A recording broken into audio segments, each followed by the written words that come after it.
नमस्कार मित्रों, मैं अंजू शर्मा संस्कृत जीवन में आप सभी का स्वागत करती हूँ। तो जैसा कि हम सभी लोग जानते हैं, हम लोग व्याकरण की कक्षा में कारक प्रकरण या विभक्ति प्रकरण का अध्ययन कर रहे हैं। तो जो भी मित्र हमारे लाइव जुड़ते हैं, जिनमें पंखुड़ी वर्मा जी हैं, प्रियंका जोशी जी हैं, श्यामवीर, विजय यादव, बीटू कुमार, विनय यादव, अजय गौड़, तो सभी मित्र हमारे अपने मित्रों के साथ इस वीडियो की लिंक को शेयर कर दीजिए, जिससे कि अधिक से अधिक लोग हमारी वीडियो के साथ जुड़े। तो हम लोग जैसा कि चतुर्थी विभक्ति का अध्ययन कर रहे थे और कल की कक्षा में हम लोगों ने चतुर्थी विभक्ति के प्रथम सूत्र कर्मणा यम अभिप्रयति संप्रदानम का अध्ययन कर लिया था। तो आप लोगों ने वीडियो की लिंक को अपने मित्रों के साथ शेयर कर लिया होगा।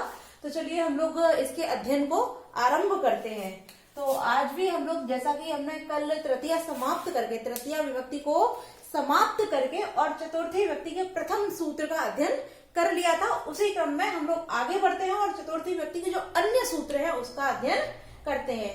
तो जो इसका द्वितीय सूत्र है वो है हमारा चतुर्थी संप्रदाने। चतुर्थी संप्रदाने,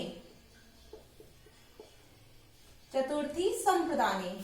अब यह सूत्र किस प्रकार का सूत्र है, क्योंकि जब हमने प्रथम सूत्र का अध्ययन किया था तो ये जाना था कि जो कर्मणा यम अभिप्रयति संप्रदानम जो हमारा सूत्र है वो संप्रदान संज्ञा करता है, इसलिए वह जो सूत्र है वो संज्ञा सूत्र है। अब जो हमारा द्वितीय सूत्र है चतुर्थी संप्रदाने, ये किस प्रकार का सूत्र है, तो हम ये भी जानते हैं ये जो सूत्र है हमारा, ये विधि सूत्र है। ये हमारा विधि सूत्र है। चतुर्थी संप्रदाने, यह जो सूत्र है हमारा वो कौन सा है, कैसा सूत्र है, वो विधि सूत्र है। अब इसके अर्थ और परिभाषा को भी हम जान लेते हैं। तो इसके अर्थ को या परिभाषा को हम लिख लेते हैं, जिससे कि आप सभी को क्लियर हो जाए। वैसे तो हम यदि देखें, सूत्र को देखें, तो इसी से पूरा अर्थ क्लियर हो जाता है कि जो संप्रदान है, जो संप्रदान कारक होता है, उसमें क्या हो जाती है, चतुर्थी हो जाती है। तात्पर्य हमने जैसे आपको बताया था, कई कक्षाओं में मैं बता चुकी हूं कि जब कोई भी कारक उक्त हो जाता है, उक्त, तब वहां प्रथमा विभक्ति हो जाती है। किंतु जब कोई कारक हमारा उक्त ना होकर अनुक्त हो जाता है, उक्त को हम अभिहित भी कहते हैं और विवक्षित भी कहते हैं, और अनुक्त को हम अनभिहित भी कहते हैं, अविवक्षित भी कहते हैं। तो जब संप्रदान कारक जो हमारा है, चतुर्थी विभक्ति का जो कारक होता है संप्रदान कारक, जब वह संप्रदान अनुक्त हो जाता है, अनभिहित हो जाता है या अविवक्षित हो जाता है, तब वहां चतुर्थी हो जाती है। यानी कि संप्रदान में, संप्रदान जो कारक है उसके अनुक्त होने पर वहां चतुर्थी हो जाती है। अब हम इसकी परिभाषा को भी लिख लेते हैं। तो इसकी परिभाषा जैसे कि मैंने अभी आप सभी को बताई, अनभिहित, अनभिहित, अनभिहित है, अनभिहित, अनभिहित, इसको दोबारा ही लिख देते हैं, अनभिहित, अनभिहित। द्वितीय अर्थ जो मैंने अभी आपको बताया अनुक्त, क्योंकि अनभिहित को ही हम अनुक्त बोलते हैं। तो अनभिहित अर्थात अनुक्त होने पर, किसके, संप्रदान के। तो संप्रदान, संप्रदान में, संप्रदान के अनुक्त होने पर या अनभिहित होने पर, संप्रदान जो कारक है उसमें क्या हो जाएगी, चतुर्थी विभक्ति, चतुर्थी विभक्ति हो जाती है या होती है, चतुर्थी विभक्ति होती है। तो हमने क्या जाना कि जो अनुक्त, जो संप्रदान है, संप्रदान कारक के हमारे अनुक्त होने पर या अनभिहित होने पर वहां चतुर्थी विभक्ति का विधान हो जाता है। ठीक है, ये हमने जान लिया। अब इसका जो उदाहरण है वो भी हम देख लेते हैं। जैसा हमने कल जिस उदाहरण का अध्ययन किया वो इसमें भी आ जाता है। तो हम यहाँ क्या लिखते हैं, ब्राह्मण, ब्राह्मण को गाय, गाय देता है। अब यहाँ जो अर्थ बताया जा रहा है तो वो क्या बता रहा है कि ब्राह्मण को गाय देता है। अब हमने जैसे कि कल जब अध्ययन किया था तो हमने जाना था कि जो कर्मणा यम भी प्रैति ससम प्रदानम जो हमारा सूत्र है वो दान इत्यादि क्रियाओं में आता है। अब यहाँ क्या बोल रहे हैं कि अनभिहित होने पर तो हमारा जो ब्राह्मण है जो जिसको दान देके अभिप्रेत किया जा रहा है अर्थात प्रसन्न किया जा रहा है वह हमारा अनुक्त हो गया है। तो जो ब्राह्मण है उसके अनुक्त हो जाने के कारण इस अनुक्त जो संप्रदान हो गया है यहाँ उसी सूत्र से अर्थात जो कर्मणा यम अभिप्रेति संप्रदानम सूत्र था उसी सूत्र से यहाँ चतुर्थी हो जाएगा। अब क्यों हो गया? क्योंकि जो ब्राह्मण है ये यहाँ अनुक्त हो गया है और अनुक्त होने के कारण यहाँ चतुर्थी हुई है। ठीक है, अब इतना आपने जान लिया कि ब्राह्मण के अनुक्त होने पर यहाँ चतुर्थी हो रही है, किंतु जब चतुर्थी होगी तो यहाँ सूत्र वही आ जाएगा कर्मणा यम अभिप्रेति। क्यों? क्योंकि यहाँ ब्राह्मण को गाय दान में देकर ही अभिप्रेत अर्थात प्रसन्न किया जा रहा है। तो जो इसका जो वाक्य अनुवाद हो जाएगा, क्योंकि ब्राह्मण को विप्र बोलते हैं तो जब इसमें चतुर्थी लगाएंगे तो हमारा हो जाएगा विप्राय गाम, क्योंकि यहाँ जो गाम हुआ गाय को देता है अर्थात यहाँ जो गाय को दान कर रहा है इसलिए यहाँ इसमें द्वितीय लग जाएगी गाम ददाती। कर्मणि द्वितीय से यहाँ गाम में जो है वो द्वितीय हो गई, क्योंकि यहाँ जो कर्म था वो अनुक्त हो गया, अनुक्त होने से वहां द्वितीय का विधान हो गया। और जो विप्राय है यहाँ कर्मणा यम प्रति संप्रदानम से चतुर्थी हो गई है, क्योंकि यहाँ जो कर्म जो संप्रदान है वो यहाँ अनुक्त हो गया है। तो ये सूत्र आपका क्लियर हो गया होगा कि जब कर्ता जो हमारा कोई भी कारक है कारक के अनुक्त होने पर वहां वही विभक्ति हो जाती है। तो यहाँ जो हमारा संप्रदान है संप्रदान अनुक्त हो गया है और अनुक्त होने के कारण जो ब्राह्मण था उसमें कर्मणा यम प्रति संप्रदानम से चतुर्थी का विधान कर दिया गया है। ठीक है, तो आपका ये वाला सूत्र भी क्लियर हो गया है। अब हम अपने अगले सूत्र की ओर बढ़ते हैं जो हमारा चतुर्थी विभक्ति का ही अगला सूत्र है उसको जानते हैं। अब सूत्र तो नहीं कह सकते हैं क्योंकि कुछ सूत्र वो है जो हमारे महर्षि पाणिनि द्वारा लिखित है, किंतु उन सूत्रों से संबंधित कुछ ऐसे भी जहाँ उस सूत्र के द्वारा निश्चित अर्थ नहीं निकल के आ रहा था, तो जो हमारे महर्षि कात्यायन हुए हैं जो वार्तिककार हुए हैं कात्यायन, उन्होंने कुछ वार्तिक लिखे हैं। तो जो हमारा अगला है वो वार्तिक ही है, तो उस वार्तिक को भी हम जान लेते हैं वो कौन सा वार्तिक है, हम उसको लिख लेते हैं। यहाँ मैं आप सभी के सामने लिख देती हूँ कि ये हमारा क्या है वार्तिक है। अब ये वार्तिक क्या है? क्रियया यमभिप्रैति संप्रदानम, यमभिप्रैति सोपि संप्रदानम।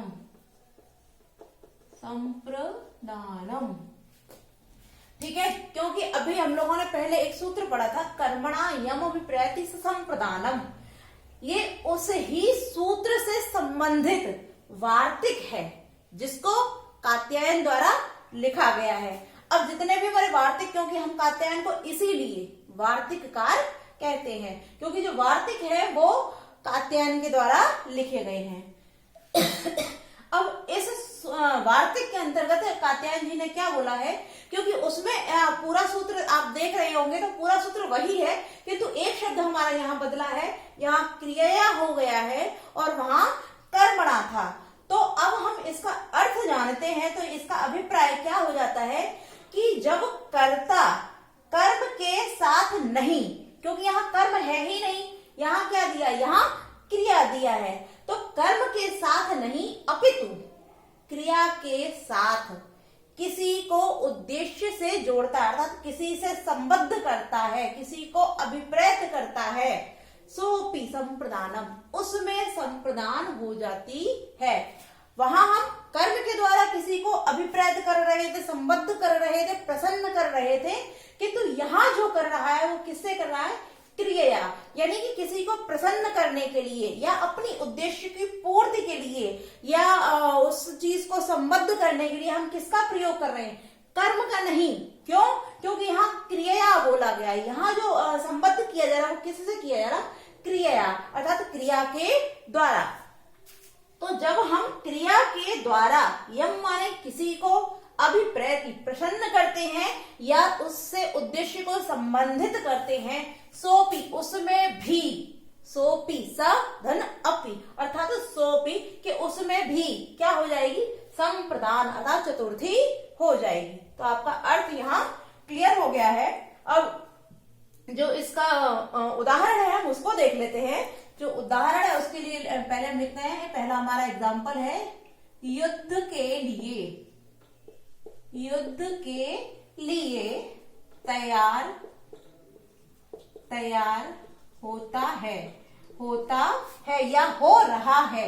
दोनों का अर्थ एक ही है। युद्ध के लिए तैयार होता है या युद्ध के लिए तैयार हो रहा है, एक ही अर्थ है। अब यहाँ जो संबद्ध हो रही है, जो उद्देश्य संबद्ध हो रहा है, तैयार हो रहा है, वो तैयार किसके लिए हो रहा है, युद्ध के लिए। तो युद्ध क्या है, युद्ध एक क्रिया है। तो क्रिया के द्वारा, क्योंकि युद्ध करने के लिए वो तैयार हो रहा है, सज्ज हो रहा है, तो युद्ध करने के लिए जब वो तैयार हो रहा है, तो जो युद्ध करना है, युद्ध करना या लड़ाई लड़ना, ये हमारी क्रियाएं हैं। तो वह अपनी क्रिया के लिए ही तैयार हो रहा है। तो यहाँ क्रिया के द्वारा वह अपने उद्देश्य की पूर्ति कर रहा है। यहाँ कर्म न होकर क्रिया है, इसलिए ये क्रिया यम विप्रयति सो संप्रदानम सूत्र से यहाँ युद्ध में ही चतुर्थी हो जाएगी। तो इसका क्या हो जाएगा, जो अनुवाद है वो हमारा हो जाएगा युद्धाय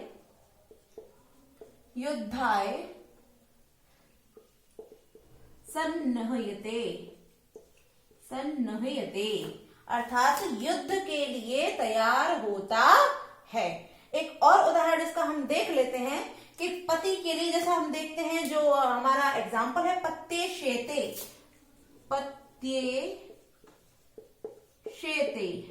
इसका जो उदाहरण है अर्थ होता है वो हो गया कि पति के लिए सोती है। तो यहाँ पति के लिए सो रही, क्योंकि पति के लिए वो पति को प्रसन्न करने के लिए यहाँ वो सो रही है। तो ये जो पत्ते, इसमें चतुर्थी का विधान कर दिया गया है, क्योंकि वो अपनी शयन क्रिया के द्वारा ही पति को अभिप्रेत कर रही है। यहाँ भी क्या था कि वो तैयार हो रहा था, किस लिए, युद्धाय, युद्ध के लिए तैयार हो रहा था, इसलिए युद्ध में भी चतुर्थी हो गई। क्यों, क्योंकि वो तत्पर हो रहा था, सज्ज हो रहा था, सन्निहित हो रहा था, किस लिए, युद्ध के लिए।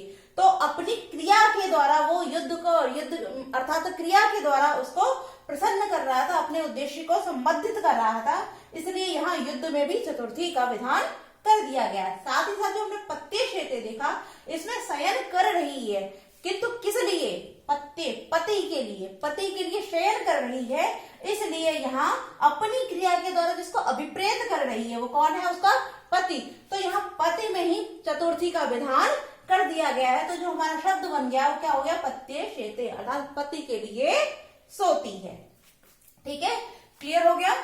अब हमारे चतुर्थी के जो अन्य सूत्र है, क्योंकि अभी तक जो हमारा ये वाला था ये वार्तिक था, जिसकी रचना कात्यायन ने की थी, क्योंकि जो सूत्र है महर्षि पाणिनि द्वारा रचित वो था हमारा कर्मणा यम विप्रयति संप्रदानम, और उसी से संबंधित है ये क्रिया यम विप्रयति सोपि संप्रदानम।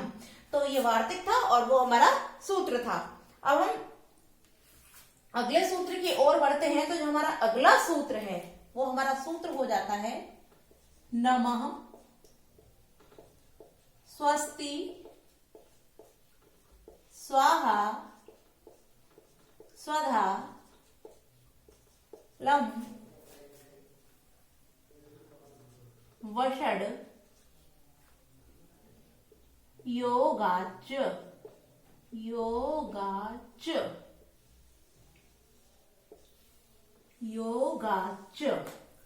यहाँ जो हमारा शब्द दिया है नमः जो शब्द है वो हमारा उपपदी विभक्ति के लिए प्रयुक्त होता है। अब यहाँ भी प्रश्न वही उठता है कि ये जो हमारा सूत्र है ये किस प्रकार का सूत्र है, विधि सूत्र है या संज्ञा सूत्र है। तो हम इसको भी जान लेते हैं कि ये जो हमारा सूत्र है ये विधि करता है, विधान करता है, इसलिए ये विधि सूत्र हो जाता है या कहलाता है। तो ये हमारा विधि सूत्र है। अब इसकी जो, जैसे कि इसमें जो कुछ शब्द दिए हैं, नमः, स्वस्ति, स्वाहा, स्वधा, अलम और तथा च, अर्थात इन शब्दों के योग में, च माने और, चतुर्थी हो जाती है। तो नमः, स्वस्ति, स्वाहा, स्वधा, अलम, वसट योग में च माने और हो जाती है चतुर्थी। तो यहाँ हमने इसका अर्थ तो जान लिया, किंतु जो इसकी संस्कृत परिभाषा है वो भी जान लेते हैं, वो भी लिख लेते हैं। तो क्या हो जाएगा, इसकी जो संस्कृत परिभाषा है वो लिखते हैं एभिर्योगे, एभिर्योगे चतुर्थी, चतुर्थी। ये बोल रही है कि इनमें चतुर्थी होती है। अब किन में, इनके ए भी योगे, अर्थात ए भी यहाँ तृतीया का विधान, जो हमारा रा है, जो विसर्ग था उसको रा हो गया, तो ए भी योगे, यानी कि इनके योग में चतुर्थी हो जाती है। अब किनके योग में, तो वो हम लिखते हैं यहाँ हमारा हरिये नमः, हरिये नमः, प्रजाभ्य, प्रजाभ्य स्वस्ति, प्रजाभ्य, प्रजाभ्य स्वस्ति, अग्नये स्वाहा, अग्नये स्वाहा। और इसमें जो है पितृभ्य, पितृभ्य स्वधा, पितृभ्य स्वधा। तो हमने जो इसकी संस्कृत में परिभाषा दी गई हमारी लघु सिद्धांत कौमुदी के अनुसार, उस परिभाषा को भी देख लिया है कि यहाँ क्या बोल रहे, ए भी योगे, अर्थात इनके योग में चतुर्थी, इनके योग में चतुर्थी है। इनके, ये जो हमारे उदाहरण लिखे हुए हैं, ये जो शब्द लिखे हुए हैं, इनके योग में चतुर्थी हो जाए या होती है। अब वो कौन कौन से हैं, जैसे हरिये नमः, हरि को नमस्कार है, प्रजाभ्य स्वस्ति, प्रजाओं का कल्याण हो, अग्नये स्वाहा, अग्नि के लिए स्वाहा या अग्नि के लिए आहुति है, पितृभ्य स्वधा, पितरों के लिए स्वधा। अब हम ये देखते हैं कि यहाँ जो हमारे शब्द दिए हैं ये इस सूत्र में है या नहीं, क्योंकि हमारा जो सूत्र है वो क्या बोल रहा है कि इन शब्दों के योग में, च माने और, योग होने पर, अर्थात इन शब्दों के योग में ही चतुर्थी होती है। तो अब जैसे कि हमारा प्रथम जो शब्द दिया है यहाँ पे हरिये नमः, हरिये नमः, तो यहाँ जो नमः है हम देखते हैं कि यहाँ भी हमारा नमः दिया है, साथ ही साथ जो हमारा यहाँ लिखा हुआ है वहां भी नमः दिया है। तो नमः यहाँ भी है और यहाँ भी है, तो हमारा जो सूत्र था उसके अनुसार ये नमः सही है। दूसरा हम देखते हैं कि प्रजाभ्य स्वस्ति, प्रजाओं का कल्याण हो, तो स्वस्ति भी है और यहाँ भी स्वस्ति का विधान किया गया है। तो हमने अपने सूत्र में देखा कि नमः भी है और स्वस्ति भी है, साथ ही साथ स्वधा, स्वाहा, स्वाहा भी है और स्वधा भी है। इतना कहकर ही यहाँ विराम इसलिए क्योंकि अन्य भी सभी शब्दों में क्या हो जाती है, अन्य सभी शब्दों के योग में चतुर्थी हो जाती है। तो हमने यहाँ क्या जाना कि एभिर्योगे या नमः, स्वस्ति, स्वाहा, स्वधा, अलम, वसड़, इनके सबके योग में क्या हो जाती है, चतुर्थी हो जाती है। ठीक है, क्लियर हो गया।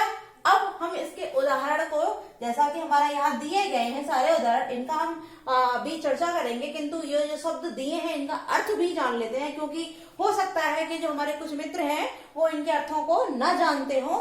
तो आप लोग पेन कॉपी लेकर बैठे होंगे, तो मैं यहाँ उनका अर्थ लिखती जा रही हूँ, आप लोग नोट करते जाइए।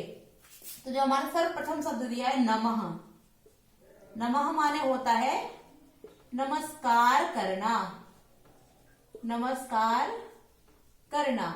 अगला है हमारा स्वस्ति, अगला जो हमारा शब्द है वो है स्वस्ति। स्वस्ति माने होता है कल्याण, कल्याण हो, क्योंकि स्वस्ति। अगला स्वाहा, स्वाहा होता है जब हम किसी भी यज्ञ इत्यादि को करते हैं तो उसके साथ में आपने सभी ने देखा होगा कि हम आहुति देते समय वहां बोलते हैं स्वाहा। तो स्वाहा का तात्पर्य हो गया हव्यदान, जो हव्य सामग्री होती है, हव्य इत्यादि सामग्री होती है, जैसे धूप इत्यादि जो होती है, उसका हम यज्ञ में जो आहुति देते हो उसको स्वाहा करके बोलते हैं। तो उसका अर्थ ही हो गया कि हव्यदान, जो हव्य सामग्री है उसका दान। अब जो कि अग्नि को किया जाता तो वहां यही अर्थ है कि जो अग्नि में स्वाहा होता है वो हवि का दान किया जाता, वही दान हमारा स्वाहा, यहाँ अर्थ स्वाहा अर्थ में ले लिया था हवि का दान। अगला है हमारा स्वधा। स्वधा, और स्वधा का अर्थ होता है यहाँ पर तर्पण। तर्पण, अब तर्पण किस प्रकार होता है कुछ लोग नहीं जानते होंगे तो मैं बता दूं।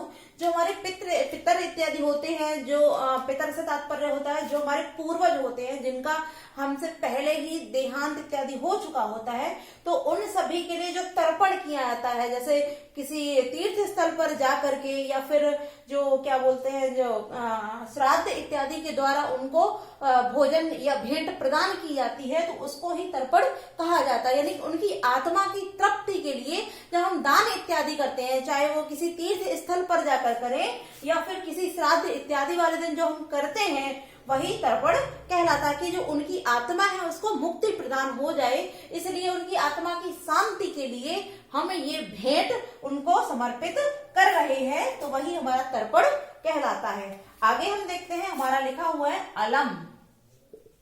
यहां लिखा हुआ अलम।